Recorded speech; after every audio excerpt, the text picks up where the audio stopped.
புதுயுகம் நேயர்கள் எல்லாருக்கும் அன்பான வணக்கம். இது குட்டி ஸ்டோரி. குட்டி ஸ்டோரியில் இன்னைக்கு நம்ம எல்லாரும் மறந்து போகிறோம். எதுக்கு மறந்து போகிறோம், எதை மறந்து போகிறோம்?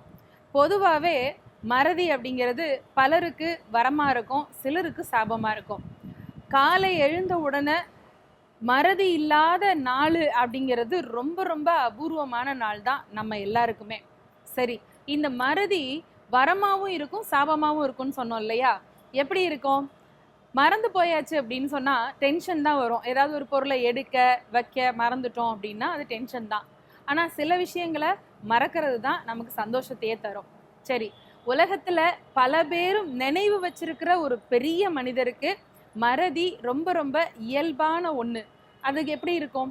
இந்த மறதி பல சமயங்களில் அவருக்கு வினோதமான ஒரு பெயரையும் வாங்கி தரும். அப்படிப்பட்ட ஒரு பெரிய மனிதர் யாருன்னா, மிகப்பெரிய கண்டுபிடிப்புகளை அதிக அளவில் செஞ்ச உலக புகழ்பெற்ற விஞ்ஞானி ஆல்பர்ட் ஐன்ஸ்டீன். இந்த ஐன்ஸ்டீன் லா அப்படிலாம் நிறைய நம்ம படிச்சிருக்கோம். ஆனால் பாட புத்தகத்தில் வராத ஒரு சம்பவத்தை தான் இன்னைக்கு நம்ம கதையாக பார்க்க போகிறோம். ஐன்ஸ்டீன் பெரிய அறிவாளி, பெரிய விஞ்ஞானி, நிறைய கண்டுபிடிப்புகளை நம்ம உலகத்துக்கு தந்தவர் தான். ஆனாலும் அவர்கிட்ட இருக்கிற ஒரு சின்ன குறைபாடு மறதி. இந்த மறதியினால் வந்த நகைச்சுவையான சம்பவத்தை தான் இன்னைக்கு தெரிஞ்சுக்க போகிறோம். ஒரு முறை அவர் வெளியூருக்கு போயிட்டு டாக்ஸி ஏறி அவர் வீட்டுக்கு வரணும். இந்த மாதிரி வீட்டுக்கு வர்றதுக்கு டாக்ஸியில் ஏறினார்.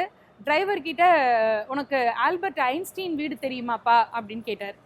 அப்போ அந்த டிரைவர் கேட்டார், ஓஹோ, நீங்கள் அவர் நண்பரா, அவங்க வீட்டுக்கு போகிறீங்களா அப்படின்னு கேட்டார். ஐன்ஸ்டீன் சொன்னார், நான் தான்ப்பா ஐன்ஸ்டீனு அப்படின்னு.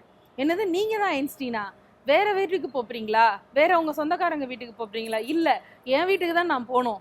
ஏன், என் வீடு எங்கே இருக்குன்னு எனக்கு மறந்து போச்சு அப்படின்னு சொன்னார். டிரைவருக்கு சிரிப்பு தாங்கலை. ஆனால் டிரைவருக்கு ஐன்ஸ்டீன் வீடு இதுதான் நல்லா தெரிஞ்சிருக்குது, ஆளை தான் சரியாக நினைவு வரல. அப்புறம் கூட்டிகிட்டு போய் அங்கே கொண்டு போய் விட்டார் அப்படின்னு ஒரு சம்பவம் உண்டு. இதுக்கப்புறம் ஒரு தடவை நியூ ஜெர்சியிலேருந்து பிரின்ஸ்டன் மாகாணத்துக்கு இவர் ட்ரெயினில் பயணம் பண்ணியிருக்காரு நம்ம ஆல்பர்ட் ஐன்ஸ்டீன். அப்படி பயணம் பண்ணி ட்ரெயின் கிளம்பி கொஞ்சம் தூரம் போக விட்டு டிடிஆர் வருவாங்க இல்லையா, செக் பண்ணுறதுக்கு, டிக்கெட் பரிசோதகர், அவர் எல்லாருக்கும் செக் பண்ணுறதுக்காக வந்திருக்காரு. எல்லாருக்கிட்டையும் டிக்கெட் இருக்கா அப்படின்னு வாங்கி பார்த்துட்டே இருந்தார்.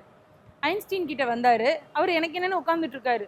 அப்போ ஜென்டில்மேன், உங்களுடைய டிக்கெட் காட்டுங்க அப்படின்னு கேட்டாரு. ஐன்ஸ்டீன் எழுந்துட்டு டிக்கெட்டை எடுக்கிறதுக்காக பாக்கெட்டில் கைவிட்டு பார்க்குறாரு. டிக்கெட்டை காணோம். பேண்ட் பாக்கெட்டில் தேடுறாரு, காணோம். கையில் வச்சுருந்த கைப்பையில் தேடுறாரு, காணோம். எங்கே வச்சோன்னு தெரியவே இல்லை. அப்புறம் அங்கேயும் இங்கேயும் தேடிகிட்டே இருந்தார். டிக்கெட் பரிசோதகர் இவரை கவனித்து அடையாளம் கண்டுட்டார். சார், கொஞ்சம் விடுங்க, நீங்கள் ஐன்ஸ்டீன் எனக்கு நல்லா தெரியும், பெரிய சயின்டிஸ்ட், நீங்கள் பெரிய டாக்டரேட் வாங்கினவர், நீங்கள் டிக்கெட் வாங்காமலா வரப்போறீங்க, அதனால் நீங்கள் அவசியம் டிக்கெட் வாங்கியிருப்பீங்க, எனக்கும் உங்கள் மேலே நம்பிக்கை இருக்குது, அதனால் பரவாயில்ல சார், நான் உங்களை மேலே நம்பிக்கை வச்சு விடுறேன், நீங்கள் உட்காந்துக்கோங்க அப்படின்ட்டார்.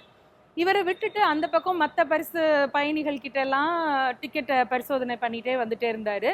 கொஞ்சம் தூரம் அப்படியே எல்லாம் அடுத்தடுத்த கம்பார்ட்மெண்ட்லாம் முடிச்சுட்டு ரொம்ப நேரம் கழித்து மீண்டும் இந்த கம்பார்ட்மெண்ட் வழியாக வர்றாரு.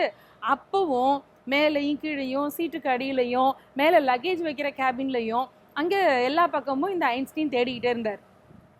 டிக்கெட் பரிசோதகர் சொன்னார், நான் தான் சொன்னேன்ல, நீங்கள் டிக்கெட் எனக்கிட்ட காட்ட வேண்டாம், நீங்கள் அவசியம் டிக்கெட் எடுத்திருப்பீங்க, எனக்கு நம்பிக்கை இருக்குது, பேசாமல் ரிலாக்ஸாக உட்காருங்க அப்படின்னு சொல்லிட்டு போனேன்ல, இவ்வளோ நேரமாக டிக்கெட் தேடிட்டே இருந்தீங்களா அப்படின்னு. அப்போ ஐன்ஸ்டீன் சொன்னாராம், ஆமாங்க, டிக்கெட் அவசியம் எனக்கு வேணும் அப்படின்னு. அடடா, என்ன ஒரு கடமை அப்படின்னு டிக்கெட் பரிசோதகர் கேட்டிருக்காரு. கடமையெல்லாம் அப்புறம், விஷயம் டிக்கெட்டு என் கைக்கு வந்தால் தான் நான் எங்கே இறங்கணுங்கிறது எனக்கு ஞாபகத்துக்கு வரும். எதுக்கு டிக்கெட் எடுத்தோம், எந்த ஊரில் இறங்குறதுக்காக டிக்கெட் வாங்கினேன்னு எனக்கு இப்போ வரைக்கும் தெரியவே இல்லை.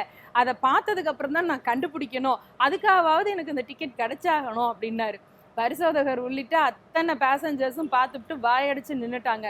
மறதி இருக்கலாம், ஆனால் அதுக்காக இவ்வளோ மறதி இருக்கிறதுங்கிறது ரொம்ப பெரிய விஷயந்தான். அதுவும் மிகப்பெரிய உலக புகழ் பெற்ற ஒரு விஞ்ஞானி, இன்னைக்கு வரைக்கும் அவரை பற்றி நம்ம எல்லாரும் நினைவு வச்சிருக்கிறோம்.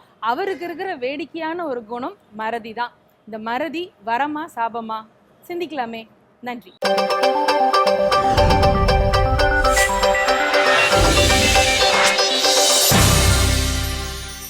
ஜெய், பாருங்களேன், வேர்ல்டு ஃபேமஸ் சயின்டிஸ்ட்க்கு கூட மறதி இருந்திருக்கு. அப்போ எங்களை மாதிரி பாய்ஸ்லாம் வந்து ஐன்ஸ்டைன் லெவலுக்கு சொல்ல வரீங்களா நீங்க? இல்ல இதெல்லாம் அவாய்ட் பண்ணிட்டு ஸோ இதே மாதிரி ஒரு சூப்பரான செக்மெண்டோட நாங்க உங்களை அடுத்த எபிசோட்ல சந்திக்க வரோம். Until this is bye bye from Ashika and Jay.